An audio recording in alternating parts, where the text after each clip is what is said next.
हाँ, तो चलिए आज जानते हैं कि शेयर मार्केट से डर क्यों लगता है आदमी को। जो भी आदमी आता है बस यही ब बात करता है कि भाई पैसा तो इसमें डूबना ही है, 100% सब कोई पैसा इसमें खो देता है। क्या वजह है? इसका कई एक कारण है कि समाज जिस समाज में आप रहते हैं उसने अभी तक देखा ही नहीं। उस समाज में हमेशा नेगेटिव बात ही चलता है। बिना रिसर्च किए हुए अगर आप ट्रेडिंग करेंगे तो आप लॉस में ही जाएंगे। ट्रेडिंग से आपको जल्दबाजी में फ़ायदा नहीं होगा, उसमें बहुत कुछ, उसमें डिसिप्लिन का ज़रूरत है। मेनली जो पैसा गंवाता है आदमी वो ट्रेडिंग में गंवाता है। लेकिन आप एक भी आदमी दिखा दीजिए हमको लॉन्ग टर्म इन्वेस्टमेंट में, जो लॉन्ग टर्म इन्वेस्टमेंट है किसी को घाटा नहीं लगा है। हाँ, ये ज़रूर है कि भाई मान लीजिए कि 1 साल के लिए बुक किया था, वो कंपनी 1 साल चला ही नहीं। लेकिन शेयर मार्केट का रूल क्या कहता है? कम से कम 3 साल, मिनिमम 3 इयर्स आपको अच्छे शेयर में होल्ड करके रखना होगा, तभी आप उसका फ़ायदा उठा सकते हैं। ऊपर से क्या होता है, जब मार्केट गिरता है, जब देखता है कि आदमी बहुत पैसा कमा रहा है, तब जाके वो उसमें डुबकी लगाता है। तो भाई इस हिसाब से आप थोड़े ना चल पाइएगा। आज मैं जो आपको सलाह दे रहा हूँ कि भाई आज आप शेयर मार्केट में पैसा लगाइए, अभी सही समय है। तो आप अभी लगाइएगा नहीं। जब ऊपर आ जाएगा तब आप लगाइएगा, तो आप उस हिसाब से फ़ायदा नहीं कमा सकते हैं। फ़ायदा कमाने के लिए पहले आपको जो है, आपको मिनिमम प्राइस में खरीदना पड़ेगा किसी भी चीज़ को। जब मार्केट में इनपुट आउटपुट कम हो, तब आपको वहाँ से परचेज़ करना, तब ना अच्छा वैल्यूएशन पे आप बेच पाइएगा जब डिमांड बढ़ेगा। यहाँ पे सारा खेल डिमांड एंड सप्लाई का है, और अच्छा अच्छा कंपनी को चुनना ही होगा जो फ्यूचरिस्टिक है। एसएम एफएमसीजी है, ये सब मान लीजिए कि अभी डाटा सेंटर का बात चल रहा है, डाटा सेंटर में सोलर प्लांट से संबंधित है, रिन्यूएबल एनर्जी है। तो ये सब कंपनी में आपको ब्लू चिप पहले तो आपको जो है मेनली ब्लू चिप स्टॉक है वो सब में पैसा लगाइए। हौले हौले बढ़िएगा, अपने देखिएगा तो आपको समझ में आएगा। आपका समाज में जहाँ भी बैठिए आपको यही सब कोई बोलता है कि भाई क्या कर रहा है, क्या बात कर रहे हो, समझ में नहीं आ रहा है। शेयर मार्केट में तो ज़्यादातर आदमी पैसा खोता ही है। मैं आपको बता रहा हूँ आप पैसा नहीं खोएंगे। अभी आप पैसा लगाइए। पैसा लगाने का एक समय भी है। आप जब तक डाउन मार्केट में पैसा नहीं लगाइएगा तब तक आपको समझ में नहीं आएगा। तो मेन मेरा जो फ़ोकस है कि समाज में ऐसा हवा क्यों बना हुआ है कि भाई शेयर मार्केट एक जुआ है, यहाँ पर पैसा आदमी खो देता है। आखिर कोई तो कमाता होगा, आखिर यहाँ यह पैसा किसके पास जाता है?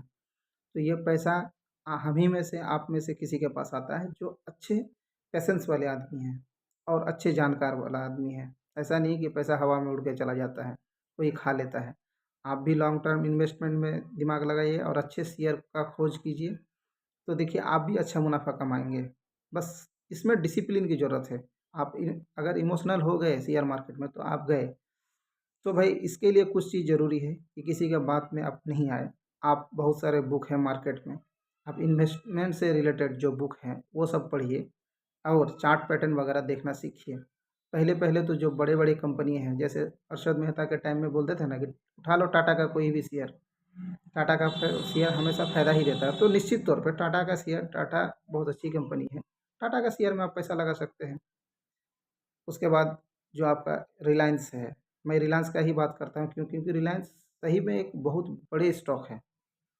तो इसमें आप पैसा इन्वेस्ट कर सकते हैं, लॉन्ग टर्म ही सही या मतलब छोटा-मोटा इन्वेस्टमेंट करके देखिए। शेयर मार्केट में क्या है कि क्वांटिटी के हिसाब से पैसा बढ़ता है। अगर आप मान लीजिए कि आज 500 लेके आप किसी को किसी शेयर में खरीदते हैं, अगर वो शेयर का दाम 500 है, तो 1% बढ़ा तो कितना फ़ायदा हुआ? ₹5। तो आपको ऐसे समझ में नहीं आएगा, और नंबर ऑफ क्वांटिटी भी अच्छा होना चाहिए और अच्छा स्टॉक भी होना चाहिए। तो शेयर मार्केट सिर्फ़ पैसा खोने के लिए नहीं है, इसमें बहुत सारा आदमी हमारे जैसे आपके जैसे आदमी धनी भी हो चुके हैं। तो भाई सही समय है, अभी आप पैसा लगाइए और इस गलतफ़हमी से दूर रहिए कि शेयर मार्केट से हमेशा आदमी पैसा खोता ही है। पैसा खोने के लिए आपके पास कुछ भी नहीं है यहाँ। शेयर मार्केट का क्या रूल है? पहली बात तो ये है कि आप उतना ही पैसा लगाइए जितना आप खोने में सक्षम हैं। ऐसा नहीं कि आप अपना घर-बार, ज़मीन बेच के आपको बोल रहे हैं कि शेयर मार्केट में पैसा लगाओ। आप पैसा उतना ही लगाइए पहले, मान लीजिए 1 साल 2 साल में, कि आप जितना आपके अंदर कैपेबिलिटी हो कि भाई मान लीजिए कि मैं 10,000 लगाया, 20,000 लगाया, ये पैसा मेरा फालतू पड़ा था, 5 साल नहीं उठाऊँगा। आपको इस हिसाब से लगाना पड़ेगा।